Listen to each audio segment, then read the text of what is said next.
နာဘူးကို womanizer တူဒီ noun ဖြစ်တယ်အဲ့တော့ womanizer ဒီ noun ဖြစ်တယ်အဲ့ဒီ noun တစ်လုံးကိုဝကြတိဆောက်တဲ့အခါမှာဘယ်လိုအသုံးပြုလဲအတူတူလေ့လာကြည့်ရအောင်ဥပမာတူကလေနာဘူးဟုတ်တယ်အလေးကိုအတူတူရေးကြည့်ကြရအောင်တူဆိုတော့ he က subject ပြီးရင် verb လာမယ် verb ကိုမစင်စားခင်မှာ womanizer ဒီ noun ဖြစ်တဲ့အတွက် verb to be နဲ့တွဲတုံးပေးရမယ် verb to be က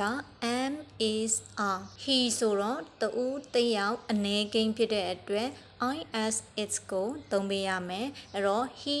is သူကဖြစ်တယ်ဘာဖြစ်တာလဲနာဘူးဆိုတော့ womanizer he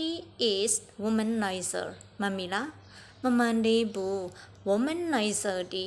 noun ဖြစ်တဲ့အတွက်သူရှိမှာ a ဆိုတဲ့ article လေးထည့်တုံးပေးရတယ် a မပါဘူးဆိုရင်မှားတယ်နော် he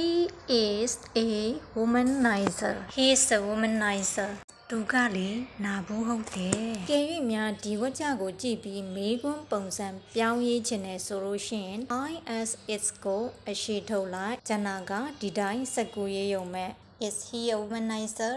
is he a womanizer ကဲနားလည်မယ်လို့မျှော်လင့်ပါတယ်ဒါလေးနားလည်တယ်ဆိုလို့ရှိရင်ကျွန်တော်တငယ်ချင်းတွေကနာဘူးတွေမဟုတ်ကြဘူးဒါလေးကို comment မှာရေးပေးခဲ့ကြည့်နော် thank you